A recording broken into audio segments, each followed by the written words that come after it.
Paul Harris here, outside Rivelon Elementary School, a part of Orangeburg Consolidated School District 5. We're going to go inside and take an in-focus look at Rivelon Elementary School. We're going to talk to Dr. Bowman, who's the principal of the school, and also go inside the classrooms as well. So take a look as New Perspectives Media and OrangeburgCountyTV.com gives you an inside look of Rivelon Elementary School.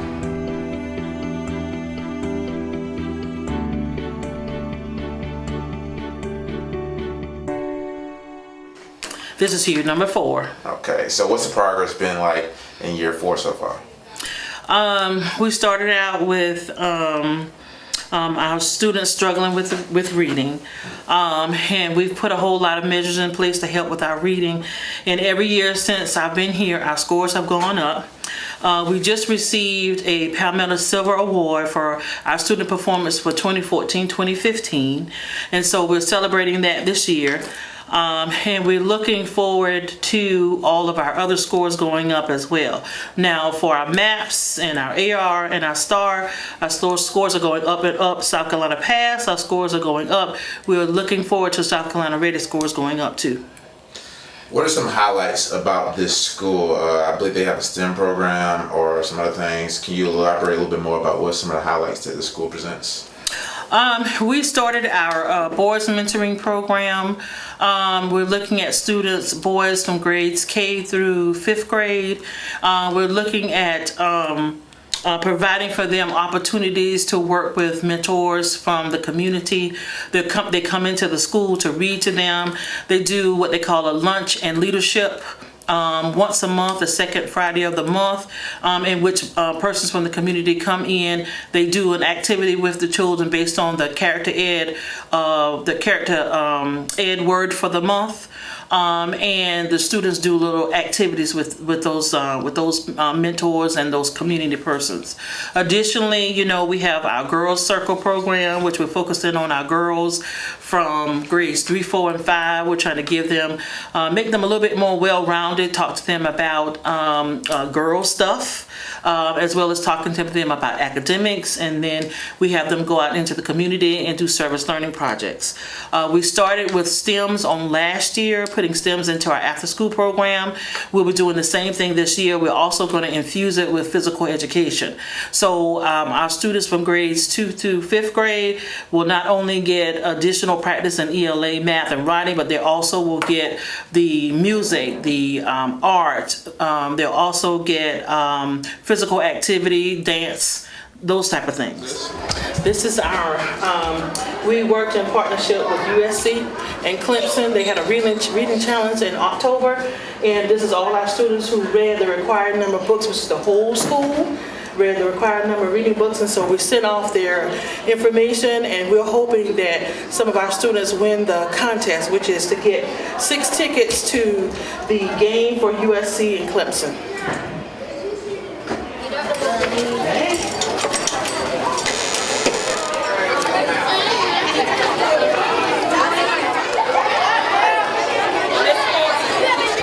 This is Ms. Gates. She is our 2016-2017 Teacher of the Year, and she is phenomenal. Thank you. Phenomenal. What do you teach? I teach 4th grade math and science. So was you surprised when you were Teacher of the Year? I really was. I almost cried. I really was surprised. So what makes you want to get up and learn to teach these young kids? I love children. I love what I do, and I love the school that I work for. She does.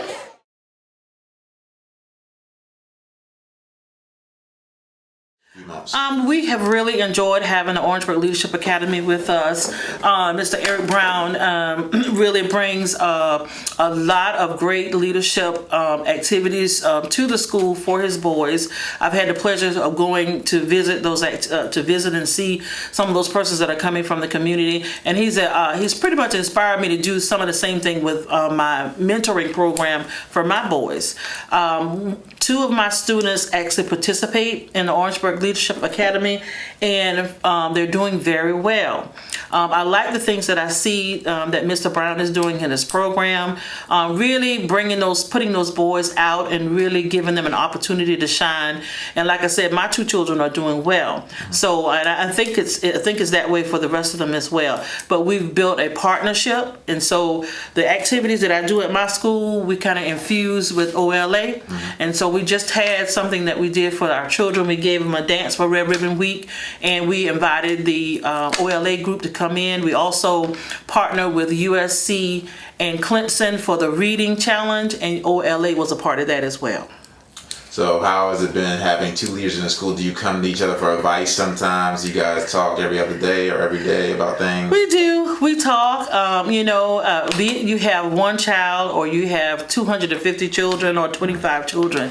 As a principal, you have to make all the decisions of your school.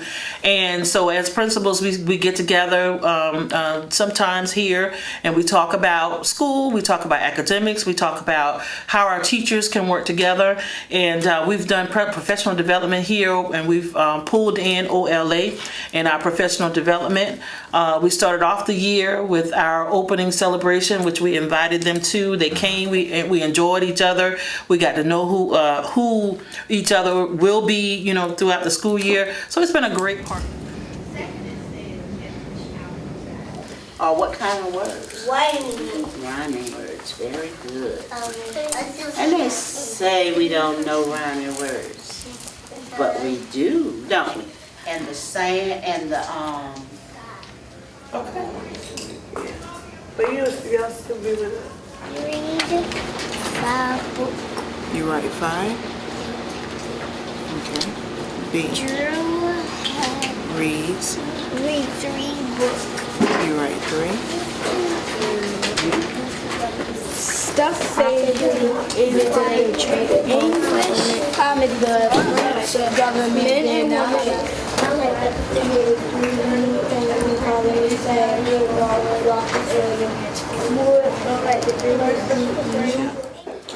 What's the overall goal for this school year that you expect from your kids? And also, how active are you as a principal? Do you go in classrooms a lot? Do you go speak to the kids? That type of stuff. My overall goal is that my children learn to read and read on their grade level. That is my goal. It is a huge goal because some of the children we know come to school not reading on grade level. So our focus here has been reading. We do reading in everything that we do.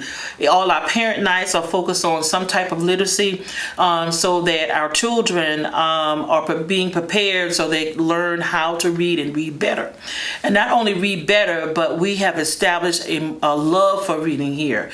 With my children, they read, and they pass the ER test, we give them Tiger Bucks, and on Friday, they take their Tiger Bucks and they go down to the school store and they purchase all the food items that they actually earn. But it's them earning that's made them, to me, really wanting to be a part of reading a little bit more. And so we encourage our parents to read with our children 20 minutes a day. And when they come into the school, we have reading activities for our parents as well. What I want to see for my school is that we earn Palmetto Gold. It is a huge challenge. We got a new test that we're taking, but we're going to move forward and we're going to do better than we did last year. And next year we're going to do better than we did this year. So I am in hopes that we will earn gold. Around the school, you will see teachers with boards that are dedicated to reading.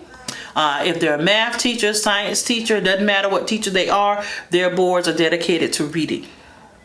And one last question. You mentioned Palmetto Gold and testing. How are the teachers preparing the kids for testing throughout the school year? We have some wonderful things in place. So we know that this year the test will require our 3rd, 4th, and 5th grade students to actually type. So we put in place in our computer lab where our 3rd, 4th, and 5th grade children, when they go into the lab, not only do they do compass learning for academics, but they're also learning keyboarding skills. Then also our 3rd, 4th, and 5th grade teachers, I put another additional hour that I'm giving them on a Thursday or Friday to go into the lab, in which they'll actually, when the children write their writings, do their TDQs and TDAs is what it's called, then they'll go to the lab and they will practice typing those things so that when they take the test, they'll be very familiar of the process. And so it'll be an easier process, a smoother transition. They won't get scared. So we're doing those type of things. We have an after school program that's going to be starting at the end of the month. We also will have a writing program on Saturdays in which children can come and get some writing. So for math, we're looking at doing some infusing our math and science in that after school program so that we can really build those math skills.